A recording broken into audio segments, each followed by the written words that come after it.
Hello, America. Welcome to the Junto Podcast, where we promote the practical applications of critical thinking and bold creativity. I'm your host, Edgar Mills.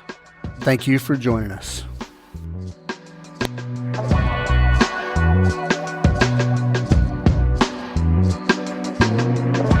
Hello, America. Welcome back. Thanks for sticking with me. I appreciate you guys. So, what are we talking about today? Well, this is a topic that's been around. I wouldn't say it's the hot topic of the day. It kind of is. It's kind of ongoing political topic. And we're talking about, ICE, immigrations and customs enforcement. And, what's going on with all that? The perceptions and the authorities, the tactics, all those things. So, you may like or dislike my take on it, but sovereign nations, they control their borders. That's the way it is. You're not a sovereign nation if you don't control your borders. The question here is how things are being done.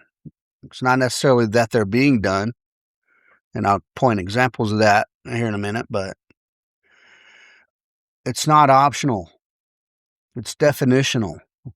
Borders define a country geographically, at least. It's not tyrannical at all to control borders, to know who's coming and going. It's an administrative necessity. That's the way it is. The U.S., as with any country, has the right and the duty to decide who enters the country, who stays in the country, and who may or may not become a citizen. And again, I say the question is not whether to enforce immigration law or not, but the question is how. I think that's the question. It can either be done with precision, right? With some consistency of application, a little respect for human dignity, or it can be done the other way with spectacle and exhibition that just kind of undermines its legitimacy. Immigration in America is obviously, it's governed by the Immigration and Nationality Act of 1952. And there are legal pathways to become a citizen on the books. Family sponsored, if you have family that lives in America or is American. Job, employment based. There's actual diversity lottery. Yeah. And that's a weird one because they use that lottery to pull in immigrants from countries that we don't already have massive immigration from. So think Europe, right? Or something like that. Or Eastern Europe, where there's much less immigrants from those countries. And then there's, the buzzwords, refugee and asylum seekers. And then there's all the temporary visas, right? The student visas and the work visas, tourist visas, all that stuff. And all that stuff is meant to be sort of scrutinized, like I said, in a consistent way, in a precise and consistent way. Question is, is it? And then how do you get into the country illegally, right? Well, there's different categories of that. There's improper entry. Yeah, and that's I'll give you word for word. That's entering outside of a port of entry, right? A designated port of entry. That's coming in across the border somewhere in Texas or Arizona or California or just washing up on the shore somewhere. There is no paperwork. There is no inspection. There is nothing. It's just, that's it.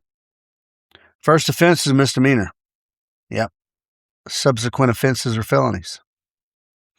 That's on the books. That's the way it is. Can it be changed? Sure, it can be changed, but that's the way it is now. And then there's unlawful presence.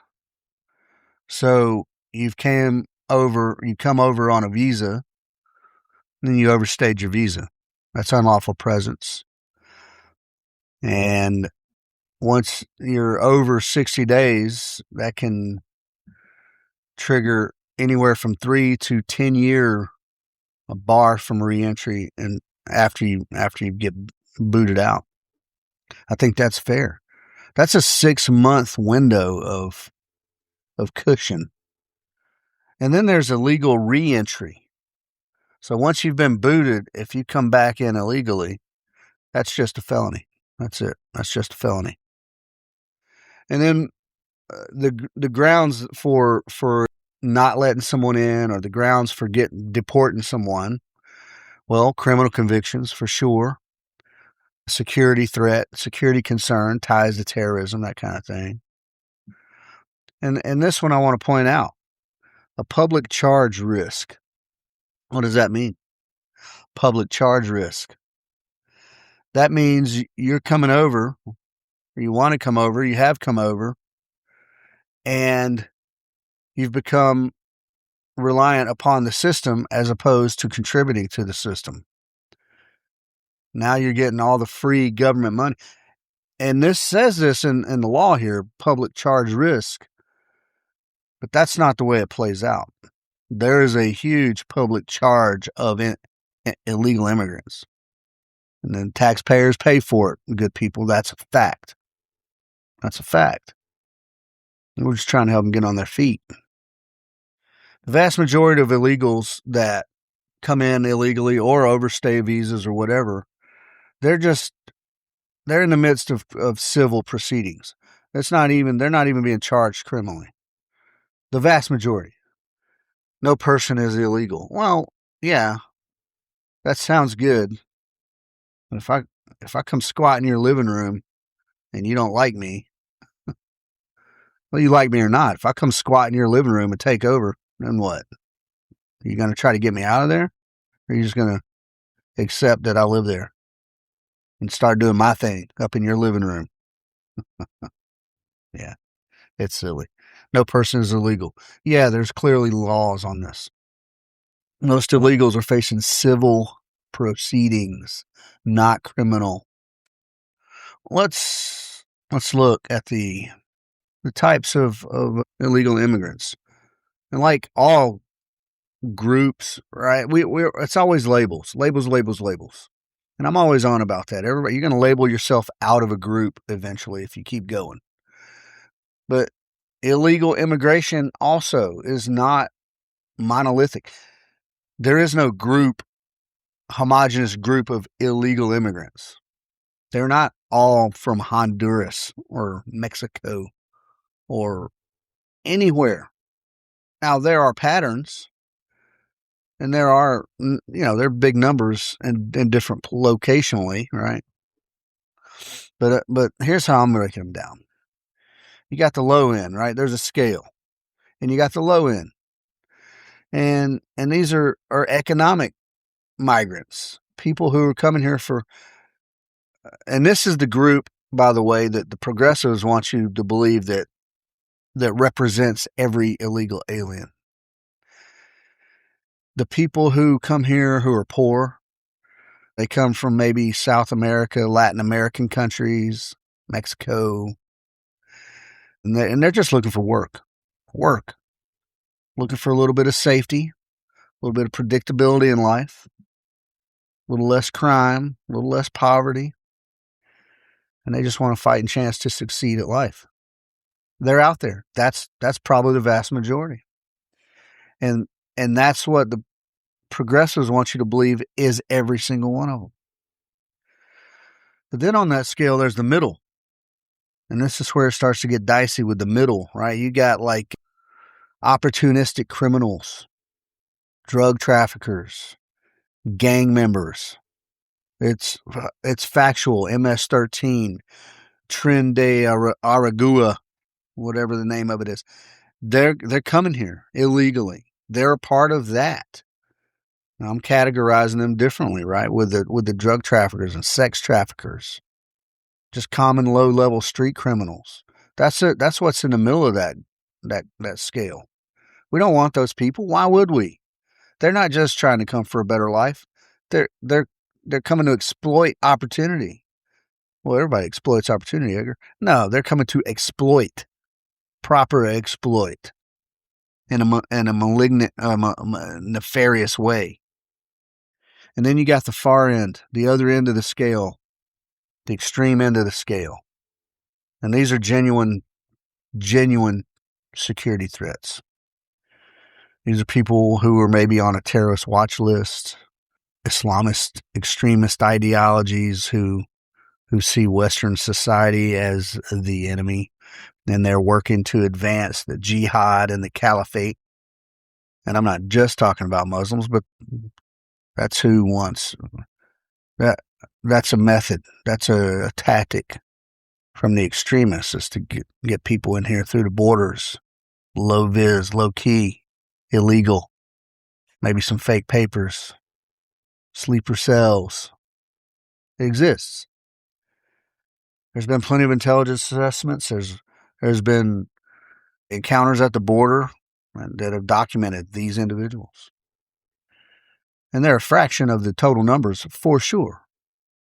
But treating the entire immigrant population like they're the worst of the worst is disingenuous, and it's inaccurate, if not calculated. And then ignoring the existence of the worst is reckless and naive, if not calculated. So there's that. We're not even getting to ICE yet. And then what are some of the second and third order effects that nobody really talks about very much? Well, this may seem minuscule, and numbers play out to where it does seem somewhat minor, but in our Constitution, which is a great document, folks, it's a brilliant document. I say it all the time. It requires an actual enumeration of persons, apportioning House seats and electoral college votes. Yeah. The number of humans. The census has long counted every human. Citizens, non-citizens, whoever. And furthermore, when they count, I stress that those aren't 100% accurate counts. If a census dude, volunteer, some middle-class liberal woman is out doing a census and she rolls up into the hood and she feels nervous, she can just give a general count. She can look at the number of cars, the average number of people who live in a house or an apartment, put whatever number she wants on there. Yeah. Call me out if I'm wrong on that. Anyway, so those numbers impact the number of seats that get portioned out to the states by population. Well, who are some of the bigger populations? Well, California for sure, New York, immigrant populations, some of the bigger immigrant populations. Aside for Texas and probably Florida, most of the states with the biggest illegal immigrant populations are blue states. Yeah. So never mind importing votes just for elections. We're talking about potential shifts in the representation of America based on illegal immigrants. Illegal immigrants, look, this might sound controversial to you, and again, call me out. I welcome it. Illegal immigrants aren't to be represented in our government. I don't care what AOC or Rashida Tlaib has to say about that. There needs to be a delineation of benefit between citizen and non-citizen. There needs to be that. Anyway, carrying on. So the overall estimates on those numbers, they say overall shifts are up to 3 seats one way or the other. It's insignificant, is what they say. And that maybe, but it's an uncertainty, right? There's estimates, there's models, there's this and that, but They haven't looked at the numbers like the numbers have been. I think the last time they did an estimate was, I don't even know. I'm not talking about census. I'm not sure when the last census was, but they're talking about since they look back as far as 1980 and said, well, since 1980, if we counted all illegals, or if we didn't count all illegals, sorry, they do count everyone. If we did not count all illegals in the census, then the House seats would only shift 1, 2, or 3 seats left or right, depending on the states, because the way they divvy those up anyway, they don't do it per state. Anyway, it's a whole nother friggin' civics lesson. It's an uncertainty, and the uncertainty is the problem, folks. The uncertainty is the problem. When the numbers are misrepresented or poorly represented or underrepresented, again, the representation becomes less precise. It's a structural concern. It's a administrative concern at minimum. At minimum. So that's an effect that I think matters that most people just disregard. I don't think it should be disregarded. Never mind the votes, right? Never mind having illegals voting in elections. There's been plenty about election fraud. There's been plenty that gets brought up a lot. So I'm not going to belabor it. But no, illegals should not vote. Again, there needs to be a delineation, benefits for what it means to be a citizen at all versus not. And that may not sound very libertarian to you, but on this matter, maybe I'm not very libertarian. I'm not sure. And I did a podcast. So we're going to now, what's the next sort of second, third order effect of all this illegal immigration? Well, I did a podcast on this, sort of looking at Europe and the unchecked immigration in Europe and compared it. And I'm going to follow up on that here. Yeah. And we're talking about UK, Germany, Sweden, Denmark. Since 2015, for the past 10, 11 years, there's been a friggin' exponential rise in crime, mostly sexual assault and rape. And that correlates directly with the number of immigrants flooding into Europe. It correlates directly. Well, correlation doesn't equal causation, Edgar. Well, I beg to differ in this case. It's not hard to connect the dots. And all the data that I've talked about before exists. In Germany, immigrants account for about 40% of the crime. And that's a massive overrepresentation. Massive. Mostly rape, sexual assault. UK is very cagey. They're very cagey. They don't want you to know. They don't want you to know how bad it is. They don't report accurate numbers. They just say that foreign nationals are arrested for sexual offenses rates higher than natives in some periods in some localities. Yeah, they're not trying to let you know what's going on. Denmark, we're talking about over a third of sexual assault and rape committed by immigrants. And look, I hate to do this. But these don't span all immigrant groups. Like I said, immigrants aren't monolithic. They don't span across, but primarily these are from North African and Islamic country immigrants by men who notably, doctrinally, by religion, disregard women as human, I guess. And the result is finally, too little too late, that different countries in Europe are starting to tighten up their immigration laws a little bit. They loosen them up dramatically and showing the world how good they were, how benevolent they were. and then it bit them right in the ass. And there are just thousands of women across Europe, tens of thousands of women across Europe who have paid the price for that, that virtue signaling, the real price, the physical price. And folks, America's not immune to these dynamics. Don't think we are. We're already starting to see similarities. We have been starting to see similarities. Okay, now, all the poo-pooing on immigrants. I'm going to try to make a case for clear and then functional paths to citizenship, because I do think immigration is good overall. I do, provided some things are in place, provided that the immigrants aim to come here and assimilate to a degree.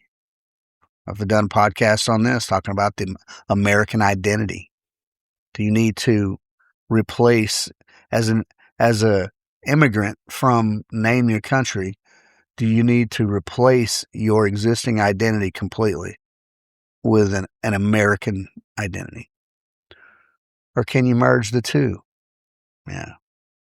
So if we were in a functional system right now, we'd be able to pair solid enforcement with some like practical, workable legal channels.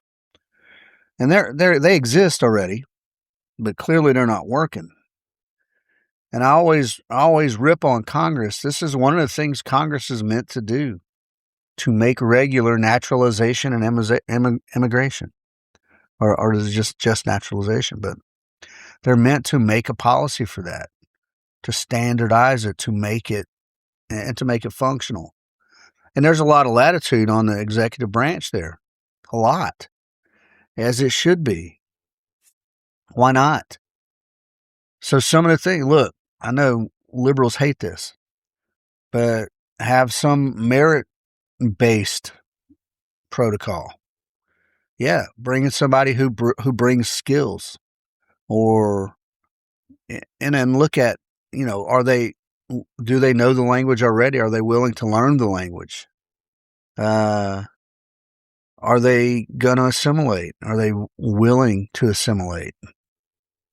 Do they have a clean criminal background? That's not a lot. It's not a lot to ask. And then another way we could shape this up is a sort of expanded legal work visas. I know people poo-poo on these H-1B, this and that and the other. They're bringing in all these Indian dudes for the tech industry. Look, that's nuanced stuff. But if there's a segment of the labor market that needs people, and Americans aren't filling those roles because either they don't want to, they feel overqualified, they feel it's beneath them, or they're underqualified, why not? Why not expand the legal work visas? Yeah. And then, sort of shore up the process for like long-term residents who are not citizens yet. Shore up the process. They meet strict standards, and they can be. It's simple. And if these things are consistently applied, well, what's one of the things that could happen there? If we consistently apply sort of these, and these are administrative, these are not, you're not going to see these on the news every week. There's not going to be riots over these things. Well, it could sort of disincentivize, sort of illegal entry if there's a practical, I'm not going to say easy way to become a citizen, but it looks like it's doable with not too much hassle or intimidation or overly complicated, etc. Any amnesty plan that has existed or does exist, I'm not down with amnesty, because it does incentivize law breaking. It does incentivize illegal entry. If I can get there, boy, I can catch some amnesty small print, you know what I mean? No. Amnesty's no good. And I don't even mean, you can shape up some little temporary amnesty programs as long as there's strict enforcement. You can shape up some temporary amnesty programs as long as there's strict enforcement. But without the strict enforcement, it just incentivizes law breaking. And then overly strict enforcement without any like practical path, well, that just drives the immigrants underground. It just becomes more underground. It becomes harder to manage and maintain and track. So there's always a balance, folks. Just always a balance. If we had more solid, updated, practical laws on the books, when I say solid, this is a key word I'm using here. Solid as in predictable, clearly enforceable, without a lot of gray area. And yes, I'm going to say oriented toward our national interests, not some feel-good, whimsical, free-for-all humanitarian whatever, right? National interests do matter, folks. Look at Europe. Is it in their national interests not to let their women be raped and murdered? Well, mostly just raped over there. Not as much murdering going on, just a bunch of raping. Is that in the national interest? I don't think so. Solid laws that are predictable, consistently and evenly enforced across the board. Minimal loopholes. Minimal complication. It can be done. There's smart people out there. Problem is, a lot of these smart people are so freaking smart, they want to make it to where they're the only one who can freaking decipher the law. Rip on the intellectual class. So what about ICE then? That's why we're here, to talk about ICE. Immigration and Customs Enforcement. When was it created? Anybody know? Well, a lot of you listening to this remember 9/11, 2001, and what came from that? Well, the Patriot Act came from that. And then the Homeland Security Act came from that. Old W signed in the aftermath of 9/11 because everybody was scared shitless. Yeah, desired effect. Whoever blew up the Twin Towers, they got the desired effect. Yep, it was effective. If you think it was Saudi and Egyptian and whoever terrorists, good. If you think it was the evil cabal, the international cabal of billionaire, puppet masters, well, they got the desired effect. Whoever did it, the desired effect happened. So anyway, the Homeland Security Act combined INS, which was Immigration and Naturalization Services, with Homeland sort of security or customs investigative, practice and procedures and whatnot. And now ICE has two sort of directorates underneath, and one of them is Enforcement Removal Operations, ERO. And then the other is Homeland Security Investigations. Now, a little side note here. Homeland Security, HSI, and then Enforcement Removal, ERO. I'm 100% sure in my mind that someone who was creating these acronyms wanted to call it Homeland Enforcement and Removal Operations. And then some guy like me said, stop.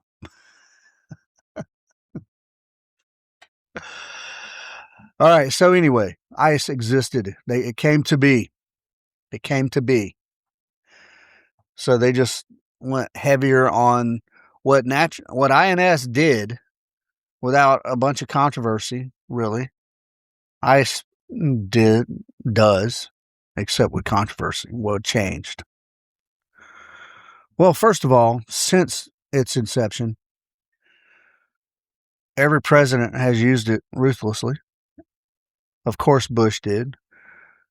Obama notably became the deporter in chief. He set records on deportation. Nobody wants to bring that up. Well, nobody on the left wants to bring that up or acknowledge it. Everybody's all upset about what Trump's got going on. Obama has deported more. Golly, the contradictions and the irony, hypocrisy, call it what you will. It's insane. And of course, Trump. So ICE has been they've been in play. It ain't like they went dormant when Obama took over. They didn't go dormant when Biden was in office, and they're not dormant now. So what's catching everybody's attention, though, is the current spectacle. There's a high volume of removals going on, and of convicted criminals, though, right?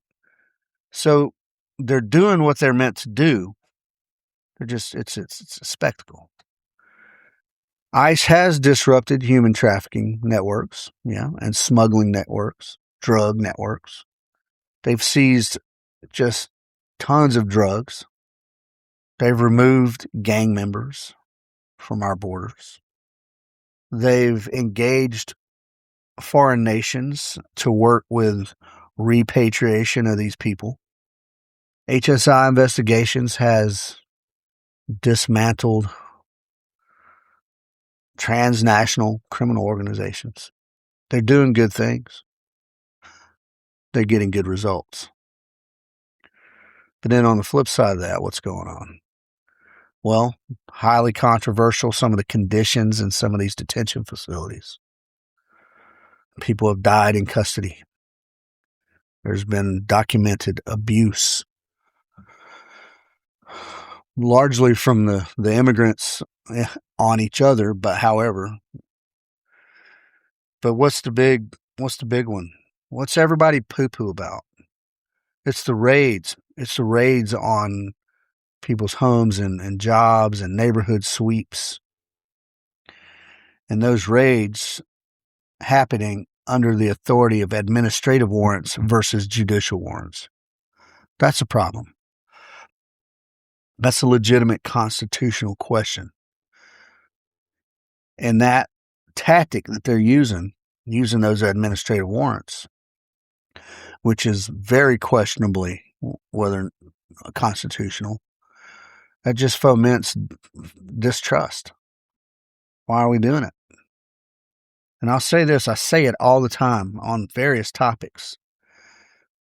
The fact that I object to a way a thing is being done doesn't mean I object to that thing being done.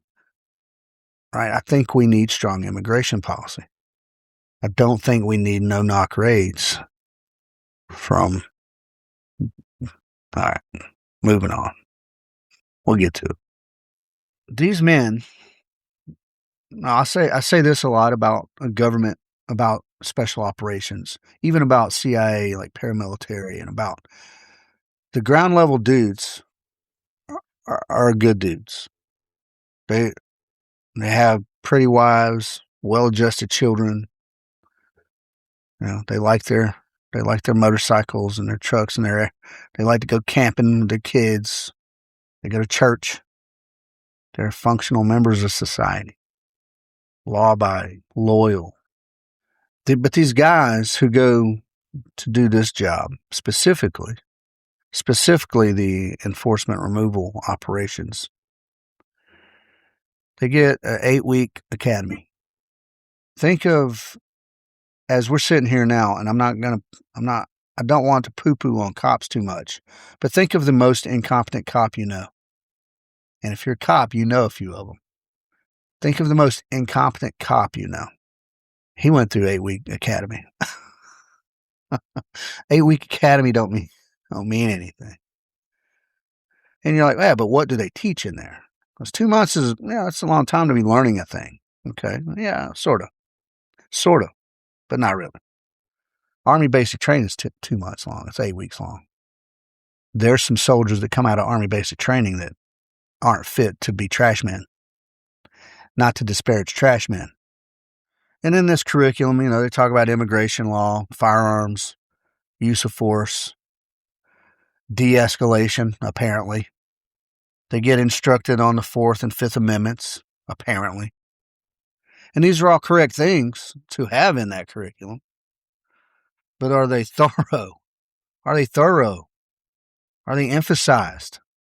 Or are they just rushed through like all things in all 8-week academies are? Check the block. We do this, boom. Here's your test. You got an 80, boom. Or they just check the blocks. Now, like all agencies, they probably got special response teams or, special tactics teams or whatnot. And they got a selection, process and more advanced training, I guess. But what we saw, and the reason I bring this part up specifically, is what we saw mid-25 into 26. There was a hiring surge for ICE. And there was kind of a joke, like they're just taking whoever. If you're a rent-a-cop at the local shopping center, ICE take you. And it was a joke. I got a buddy that was looking at it, but the pay, they were taking dudes, but the pay wasn't on par with the role, madness. But through this hiring surge, anyway, there was questions like there is in all agencies when there's we need people, so we are going to lower the standard. And every agency will swear to you that they did not lower the standard. But there's nuance in there. So people slide through. They need people. Numbers are more important than the quality, apparently. And the leadership of ICE will tell you, our core hours have remained the same. Constitutional training is maintained or restored. Well, I got a side note, and that was a quote, or restored. It's maybe semantics, but how can you restore something that was always there? And the quality of humans and the consistency of training, it's rightfully under scrutiny, and it should be. So if there was any incident, which has been, by the way, where civilians have been killed, if I was a greasy lawyer, the first thing I would do is say, let me see your training records. I want to know what qualifies this human being to be out in the streets with firearms in a capacity of enforcement. Well, it's a federal program. We've already blessed off on the curriculum. Well, if you're a cop, most training curriculum are woefully inadequate. Most. Yeah. And what people call advanced training in all these various agencies, even in special operations, what people call the advanced stuff is really, that's where the baseline kind of should be. The basic stuff, man, it's so basic that it's almost hurts as much as helps. Especially when you get into the check the block, cover your own ass sort of TTPs. Man, okay, training. I could go on about training forever and ever and ever. So what's the controversy? Anyway, of course, we're talking about it because it's controversial. ICE. Well, when you're scrolling social media or you're looking at the 6 o'clock news and you see Call of Duty operator looking dudes wearing level 4 body armor, and they got these multi-agency team, everybody's wearing different shit, and they look like a bunch of mercenaries walking the streets. And they're walking and they're rolling up on somebody's work, somebody's job, or they're doing neighborhood sweeps. And it's highly visible. It's shock and awe. I assume the desired effect there is, well, deterrence, I guess. And yeah, flood a neighborhood so they can rapidly remove as many people, illegal immigrants as possible.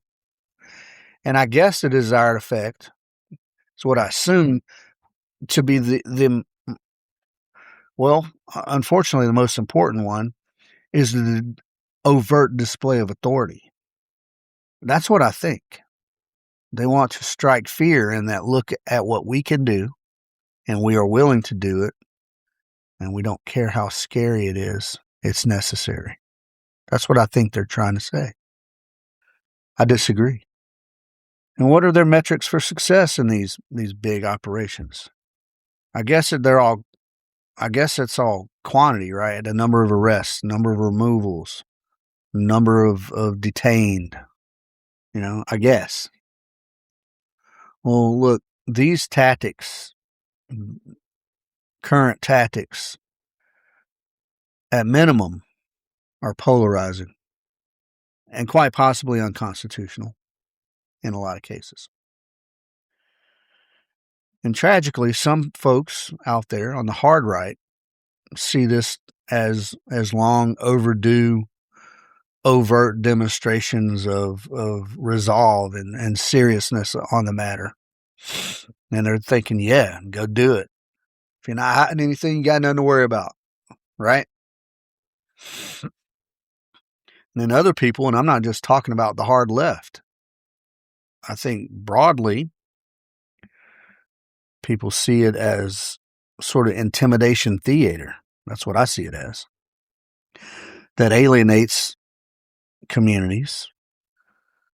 It very unnecessarily complicates any voluntary cooperation from a local level, because now you're putting the local cops on a political hot plate, and they got enough problems. They see it as unnecessary risk, collateral damage to legal residents. And look, I think it's a spectacle, and I think it's undermining its own legitimacy for any sustained and long-term practical enforcement. I think it's undermining itself, ICE, or the president, or whoever. I mean, all these bizarre three-letter agencies fall under the executive branch anyway. So yeah, ultimately the buck stops with the president, I would say. And I'm going to remind you, because I object to the way a thing is happening doesn't mean I object to the thing happening. Just object to the way it's happening. Well, Edgar, you're so smart. You bitch and moan all the time. Well, what do you propose? Well, folks, I always have an opinion. These high visibility, high force, show of force ops, militarized operation. Why do you say militarized? That's a catchphrase that the left made up. Well, when you roll up in a neighborhood in America in a goddamn JLTV or MRAP or something, or a Bearcat, and you got 4 or 5 deep, and you got dudes, like I said, look like they're Call of Duty friggin' juggernauts. That's militarization. It looks like a military operation. Whether the general public doesn't get the nuance or not, they're not stupid for not getting the nuance. You're not presenting a clear picture. All that stuff, it might achieve some level of success, but it's short term, and it's going to generate backlash. It has generated backlash. And the way they do it, like I said, with the local, it makes local cooperation very distasteful. They don't want to be involved in any political friggin' firestorm. And they don't want to be involved in any unconstitutional challenges. We can be more discerning, more surgical the way we do things, and we ought to be. We can use hard tactics when necessary. Sometimes it is. But we can do that alongside, or even in most cases in place of, these more discerning, discriminate alternatives. Now, here's where I restate that I am no brilliant strategic mind. My talent lies in tactical and operational level execution. That's my history. That's it. But I do have thoughts. And one of the most important things for an American agency in America, in my opinion, is the appearance, the optics, to use a catchphrase, the catchword, the buzzword. We're not meant to intimidate our citizens. We can do these we can replace all the tactical. They got these friggin' $1,500 Ops Corps helmets on, and they got thousands of dollars worth of kit, millions of dollars worth of equipment, as much or more as some military units even. We can replace that, right? Get rid of the tactical get up when you're doing routine enforcement and wear plain clothes, just like INS used to. Wear plain civilian clothes, professional, or even soft uniformed officers that looks no different than a typical cop walking down the street. Use normal civilian unmarked vehicles, or even marked vehicles for that matter, but not rolling up in force. If 10 cop cars show up in front of them, there's like a red flag, right? You can do routine enforcement routinely. Maintain a professional, low-key posture, demeanor. You can do that. Use very clear, unemotional, verbal identification and show them a written judicial warrant. Yeah, that's it. That'll work. Well, Edgar, what if it's a high threat criminal, blah, blah, blah? Okay, well, then act appropriately. But they're not all high threat. I already said this. If you assume every single illegal immigrant is the worst of the worst, you're being disingenuous and outright wrong. And shaping your operations around that is disingenuous. If we do that, right, just the demeanor, just the appearance, just the presentation, well, what's the desired outcome there? Well, reduced public outrage over all these viral video, militarized raids and this and that and the other that you see all over the goddamn social media all the time. That'll squash that. That'll squash that. And then that tactic would foster a higher willingness of, well, local law enforcement for sure, but even local citizens to be a little more cooperative.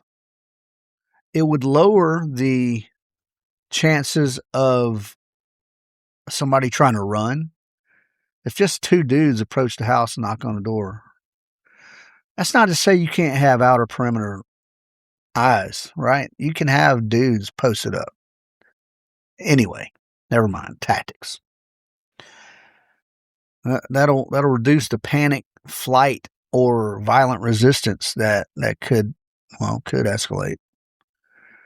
I think one of the problems with ICE is they don't, whatever de-escalation they train at the 8-week academy is woefully inadequate. That's what I think. So this tactic, you still have the deterrence, right? They still know ICE is out there doing their job. They still know that they've got to, okay. But now the political backlash is significantly reduced. And that's important. I know as a ground level guy, you don't think it's important. That's not my problem. That's my boss's problem. It's a problem. It affects a lot of things long term, to include funding. Politicians will cave when there's political pressure. The politicians are the ones who sign those budgets. And then what's another thing? You don't have the militant protests showing up, getting shot dead by some amped up ICE agent, because there was never a big to do anyway, right? What else? Okay, I'm going a little long already. What about a little transparency, a little public interaction? ICE could publicly rank and prioritize a hierarchy of targets. And what should be the high priority? What should be number one? High value. National security threats. Known national security threats. Known terrorist watch list guys. Put it out there, man. FBI's most wanted. They got that, right? ICE can do that. Hey, immigrant population. This is who's number one on the list. And then what's the next tier down, right? Well, violent criminals, criminal history, violent or drug or any kind of violent crime, right? If you have that in your background, or if it's happened here, you're gone. You're number two on the list. Followed up by, border crossers. We talked about the scale, right? The low end guys. The sort of opportunistic criminals, maybe not necessarily violent, but opportunistic. Those are next on the list. And then finally, you got the working class guy. You're just coming over for opportunity, nonviolent, otherwise non-criminal, maybe even a family man. Put that criteria out there. This is the priorities. This is what we're doing. This is who we're after. And the order of effort that we're after. What do we think will come from that? Well, here's what I think will come from it. I think you'll get focused resources, right? If you prioritize, right, and work toward those priorities, those resources can be focused, which will produce results, and you will get the most dangerous individuals off the American soil. The public messaging is now sort of easier to defend. So let's say we've already gone low vis, not overt, right? And now we got public messaging that we're putting out that you are seeing what our priorities are. It's easier to defend that. It becomes a talking point for you, not the other side. And then the sort of the economic migrants and the non-criminal types, they've got sort of lower like immediate pressure, right? They're not worried about getting actual rolled up. And what that will do is kind of reduce the sanctuary city, the resistance from these sanctuary cities, these leftist that'll kind of reduce that resistance if we go just a little softer and prioritize the truly bad people. And then the other side can stop framing everything up as these indiscriminate militarized raids. I think the overall number of high value targets will increase, even if the overall volume stays flat. It shouldn't be all about the numbers. It should be about reducing the threat. That should be the priority for ICE, reducing the threat, physical threat. I think we can do that. Prioritize and put it out. Share it with the world. Another hot topic is technology. Well, ICE can invest in these technological platforms. They can share data amongst other agencies, which they probably do already. As far as biometric watch lists, there's a lot of bio guys we have biometrics on, a lot. They pop up somewhere. We got criminal databases for days. Use them.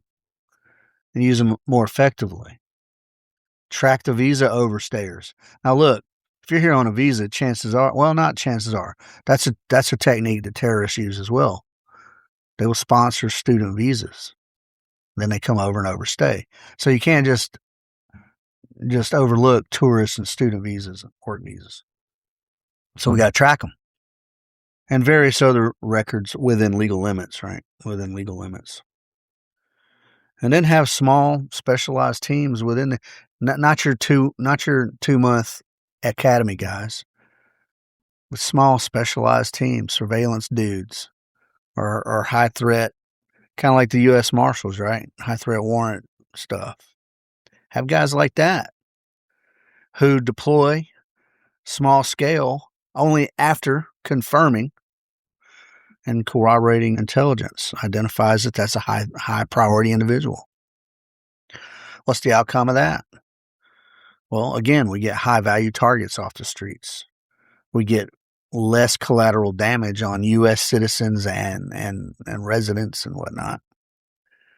We have short surgical operations, low that hit and quit, gone. They don't have time to plug in on an app where ICE is going to be for the next whatever. There's less neighborhood disruption. And I think then we'll see a measurable drop. Well, in wrongful detentions, right? If we have that really very specified capability in action and it's very precise and surgical, then wrongful detentions are going to go down because we're going to get the right guy. And then subsequent lawsuits for wrongful detention will go down. And you actually use your intelligence capability as a force multiplier. And you can use less physical officers on the ground and get more precision. Yeah. All this, of course, within the confines of the Constitution. What's something else? Well, shift pressure from the illegals and specifically the migrant workers, the sort of laborers, just the financial immigrants, right? Shift focus off of them for sure and shift it onto the employers who hire them, who knowingly hire them. Get rid of these big sweeping work roundups. Get rid of them. They're ugly. They present a bad picture. They're tyrannical looking. And then start doing some systematic audits of these businesses. Start issuing fines. Start bringing criminal cases against employers who knowingly hire illegals. Nobody wants to hear that part. Now, let me ask you a question. I don't want to get into it. I was going to draw a comparison with prostitution and Johns and pimps, but disregard. Yeah, and then again, we have these small specialized teams that once we've identified a workplace that is hiring illegals and they've gotten fined and all these and that, we identify the workplaces that are operating as hubs for criminal activity, meaning bringing immigrants in, sending them out, right? There are places out there doing that. Focus on them. And what do we get from it? Well, if a business thinks they're going to get hemmed up for hiring an illegal, they're not going to hire illegals. Many of them out there already are like, no, man, I got to do my checks. I got to make sure. So the demand for illegal labor is going to go down. The demand will go down because it shifts risk to the businesses and not the individuals. Immigrant self-deportation will go up. If they're not able to come here illegally and get a job, they're not going to come here illegally. They'll either self-deport or they'll figure out how to become a citizen or get a work visa. They'll figure it out. And the left loves to underestimate people. They love it. The left loves to think, blacks can't get identifications. Workers, they can't be expected to speak English, blah, blah, blah. They'll figure it out. I promise you that. So then the numbers start to decrease of illegals, and there's no mass deportations. There's no raids. It's just it's a subtle effect, but an effect. And then legitimate employers start to regain their workplace competitiveness. Yeah. And then a secondary effect on that is that there's less incentive for new illegals to come over because there's no work to be had. Yeah. Subtle effect, but it's an effect.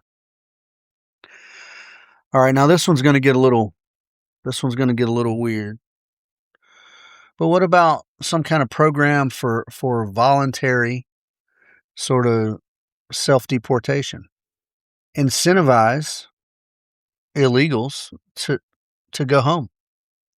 and not through violence, not through intimidation or coercion. It might be a little coercion, I guess, but have a one-time sort of structured program to where, hey, it's not amnesty, no, but there's a decriminalization, right, for a time window. And in that window, if they opt in, they can get travel assistance, one. They can get reduced restrictions on reentry. If you've done wrong. Now we're giving you an opportunity to leave, to correct that. And then we will help you come back in a correct way. That sends a message of like, look, we're not whatever it is, racist, xenophobic, whatever you want to call it. Oh, man. Sorry, there was a phone call. Spam. Yeah, and that's good messaging. That's like, hey, look, we're trying to help you be right. We want you to be right. We need you to be right, and we're going to help you be right. And it creates a positive environment. And then obviously you got to have a section, right? Teams to follow up on that and manage that and help that. And there's all a little bit of specialized training in all these things, but there always is. I think that will yield results. I think a significant number of people will look at the opportunity to like, okay, completely decriminalized for this, and they'll take advantage of it, especially if it doesn't cost them any money and there's no confrontation with juggernauts. And it frees up other enforcement apparatus to go after dangerous people. And what it does, though, is it sort of demonstrates a mature analysis of the situation that recognizes and distinguishes the categories of unlawful people, right? And it differentiates. Look, I recognize you're not a violent criminal. I recognize you're just here to work and support your family, right? And I think that'll improve efficiency of the agency overall, but overall public perception of the agency. Yeah. I'm talking a lot about public perception. It matters. We're citizens. We don't want to be ruled in a tyrannical fashion by militarized organizations. All right. Next, and I hesitate on this. The use of technology. I already mentioned it a little bit, and I'm coming from a military perspective here. And like I said, I do hesitate to offer this as an alternative to current tactics. But there is so much current AI-driven surveillance capacity out there. Various trackers and monitors and recognition technology, all these things. And absolutely no, they shouldn't be used on American citizens. But what about illegals? If we could focus these capabilities constitutionally on illegals. And what illegal? Well, you got to scan, you got to find. No, I'm talking about illegals set for people who have a court date or have been given a court date. All right, people who've already had contact. We then, with technology, will track them until some adjudication has been made. They either get sent home or they get their papers signed and then they're no further tracked. There's a way to do it, and I think we should consider it. I mean, hell, even ankle monitors. And that would free up physical human beings, again, to work on high threat cases. And now all this requires corroboration and confirmation and all these things. And I'm not saying this flippantly at all. And I know it doesn't sound very libertarian of me. There are still constitutional restraints. But if you can do it for paroled ex-cons in America, why can't you do it for illegals? Our ex-cons are citizens. Citizenship still should have some benefit, even if you're an ex-con. It don't mean you get stripped of all your rights, even though they do that, especially with the Second Amendment, by the way. It's a whole nother topic we should talk about. So if you can do it for American citizens who've served their time. I can't do it for illegals who are not yet, who are here illegally. Yeah.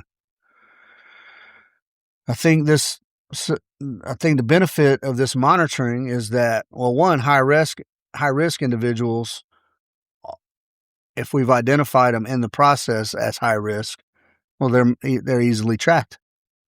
Faster location confirmation, we can get to them. I think it makes a lower physical operational footprint. We might not need less dudes, but we need less dudes on the ground. We need dudes looking at monitors. We need dudes analyzing intelligence and that kind of thing. And I think it reduces the risk of Fourth Amendment challenges, really, from actual citizens when you're doing these big, giant raids and all this mass surveillance on neighborhoods and stuff. And I think it's scalable to however big, and I think the cost, initially, but technology is constantly getting cheaper and more powerful relative to manpower. Manpower is not getting cheaper.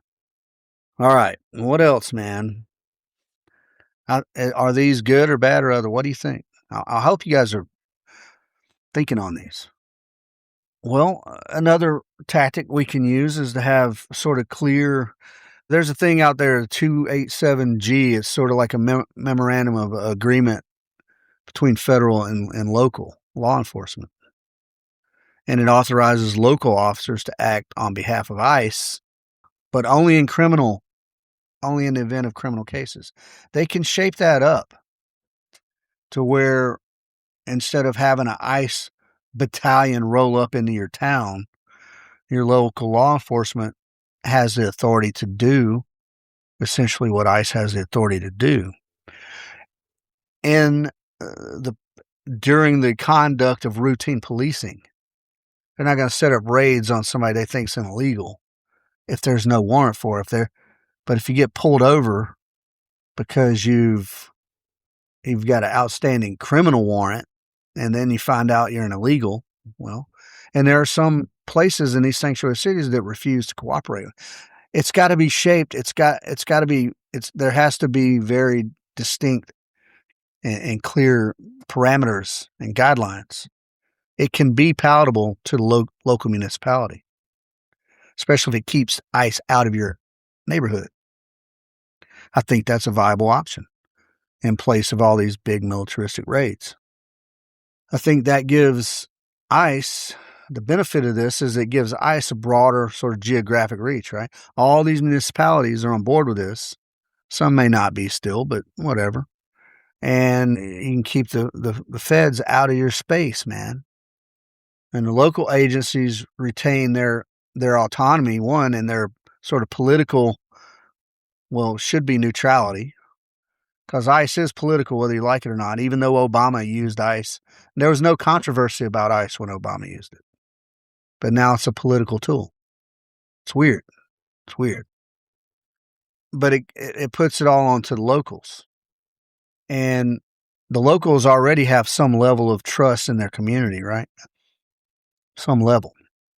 But if they do it correct, they can build that trust within the immigrant community too. Because look, I didn't go into a lot of research on this, but there's plenty of immigrants out there who do not appreciate illegal immigrants coming in. So anyway, it creates less overall damage. It creates less overall angst. People that hate the cops already. It's the same cop. It's the evil you know. You don't need a whole crew of feds coming in also. And that minimizes all these open-ended sort of neighborhood sweeps and all this stuff. And you can remove criminal immigrants through existing police interaction that is likely to happen anyway. So all these things that I've just said, taken all together, they don't abandon law enforcement, immigration enforcement at all. They add nuance to it.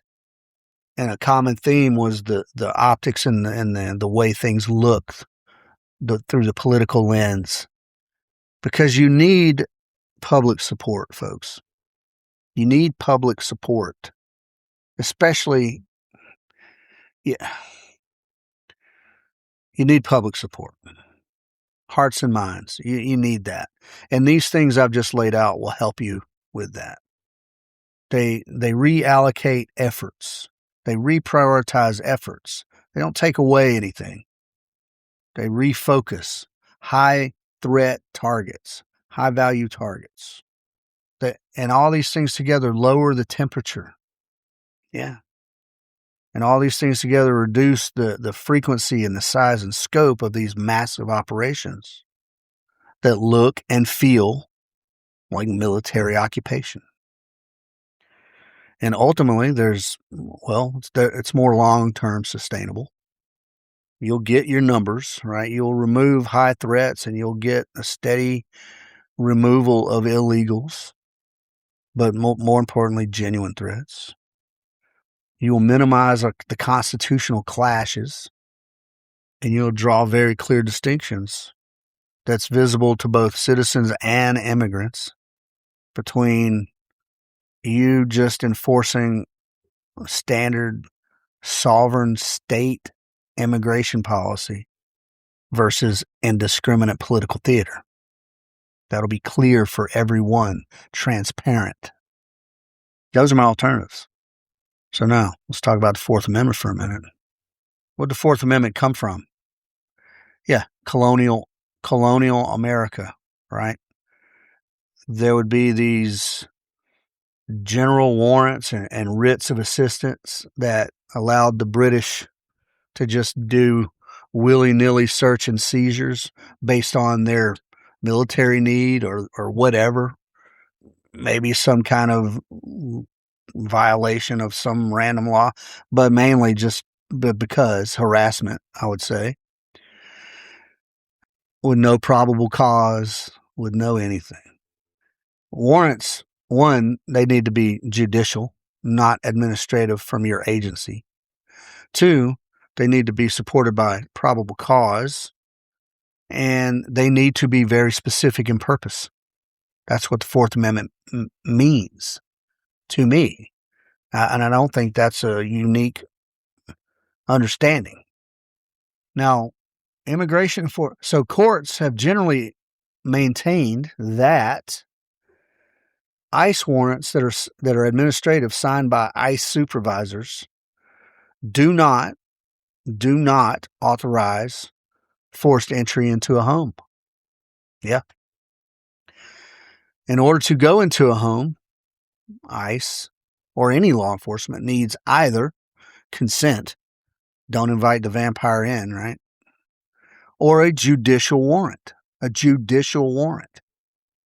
And that is what's required for non-exigent home entry.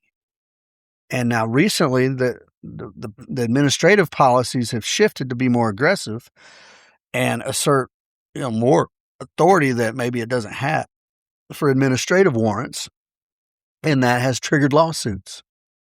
Lawsuits ain't free. We pay for them. And the home, folks, our homes, even an illegal's home, retains a higher level of protection under the law, as it does with castle doctrine if you're doing self-defense, right? Somebody breaks in your house and you blast them. It should retain a higher level of protection under law. This is where you sleep. This is where you are not on alert to the evils of the world.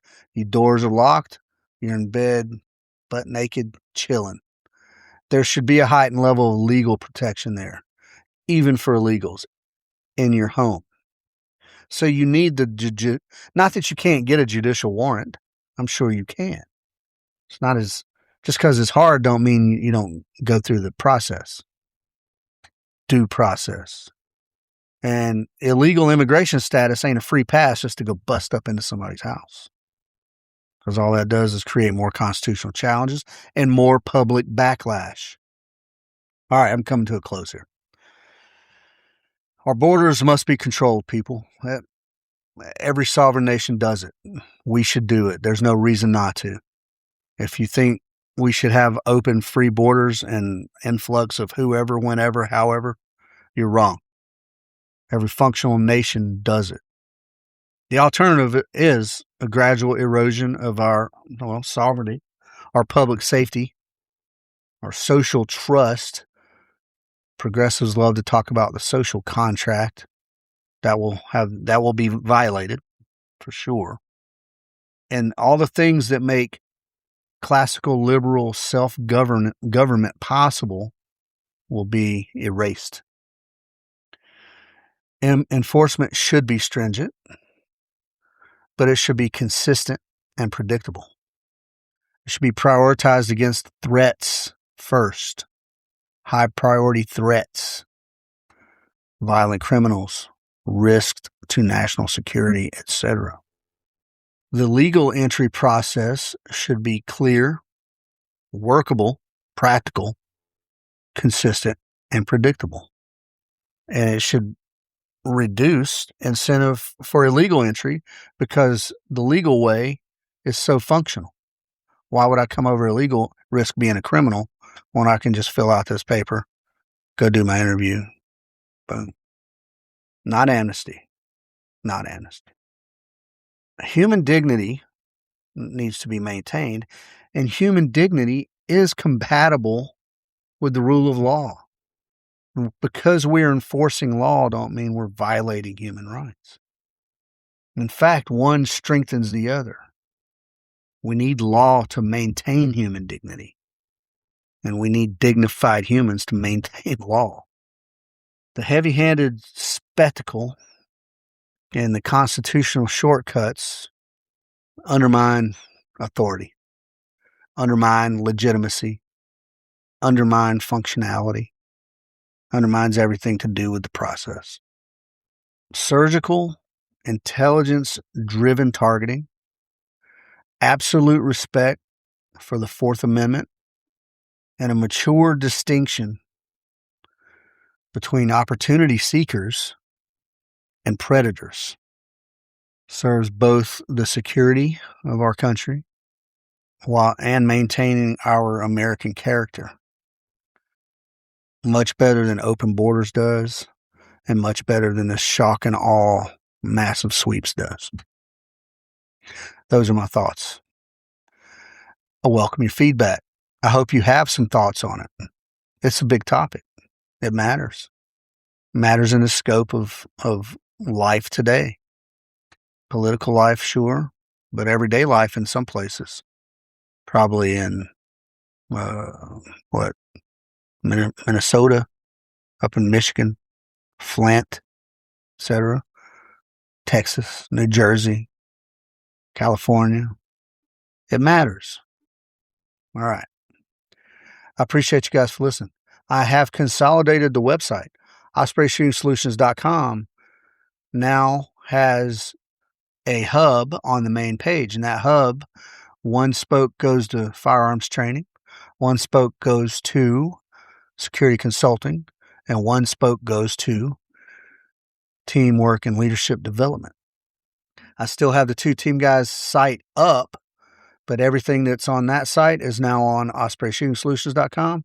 That site will be going away soon. The SiloFTC.com will be going away soon. And yeah. So we got OSS and we have the Junto podcast. Yep, trying to simplify life. Simplify my life. So please listen. Please follow. And then, of course, folks, we have our efforts to be charitable to local people, and that's the Help a Homie Fund. And you can go to givesendgo.com/help a homie fund, and you can donate a little money if you feel so led to do so. Small efforts right now, but small efforts matter. So please check that out and give it a look. Otherwise, folks, I appreciate you all for listening. I really do. And I hope you continue to listen. Please send me your feedback, give me suggestions for topics and whatnot. All right. Be good to each other. Have good manners. And take care. All right. I love you, folks.